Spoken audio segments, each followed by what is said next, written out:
കേരളത്തിലെ ഇടതുപക്ഷ പ്രസ്ഥാനം അമേരിക്കയ്ക്കും ഇസ്രായേലിനും എതിരാണ്. അതുകൊണ്ട് എപ്പോഴും അവർ അമേരിക്കയ്ക്കും ഇസ്രായേലിനും എതിരാണ് സംസാരിക്കുന്നത്. കഴിഞ്ഞ ദിവസം ബേബി സാർ പറയുകയാണ്, രാത്രി 9 മുതൽ 9:30 വരെ ഫോണുകളും ലാപ്ടോപ്പുകളും ഓഫ് ചെയ്ത് വെക്കണം. കാരണം സൈലൻസ് ഫോർ ഗാസയിൽ പങ്കുചേർന്ന് ഇരിക്കുകയാണത്രേ. അപ്പോൾ ലാപ്ടോപ്പുകളും മൊബൈൽ ഫോണുകളും അമേരിക്കൻ നിർമ്മിതികളായതുകൊണ്ടാണ് അവ ഓഫ് ചെയ്ത് വെക്കണമെന്ന് പറയുന്നത്. പക്ഷേ അത് കുറച്ച് നേരത്തേക്ക് മാത്രം ഓഫ് ചെയ്തിട്ട് കാര്യമില്ല. ജീവിതത്തിൽ ഉടനീളം അത് ഒഴിവാക്കാനുള്ള ആർജവം ഇടതുപക്ഷ പ്രസ്ഥാനം കാണിക്കണം. കാരണം അവയെല്ലാം അമേരിക്കൻ ഉൽപ്പന്നങ്ങളാണല്ലോ.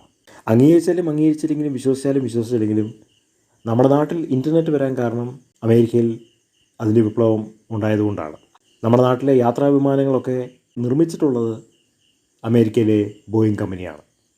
നമ്മൾ ഉപയോഗിക്കുന്ന social media platform Facebook, Instagram, WhatsApp, Google തുടങ്ങിയ എല്ലാ അത്യാധുനികമായിട്ടുള്ള സോഷ്യൽ മീഡിയ പ്ലാറ്റ്ഫോമുകളും അമേരിക്കൻ നിർമ്മിതികളാണ്.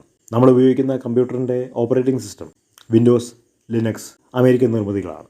നമ്മൾ ഉപയോഗിക്കുന്ന പല ഉൽപ്പന്നങ്ങളും സേവനങ്ങളും അമേരിക്കൻ നിർമ്മിതികളാണ്. ഇന്ത്യ ഉപയോഗിക്കുന്ന ചാരസംഘടനയുടെ സോഫ്റ്റ്വെയർ പെഗാസസ് സ്പൈവെയർ ഇസ്രായേലിൻ്റെയാണ്.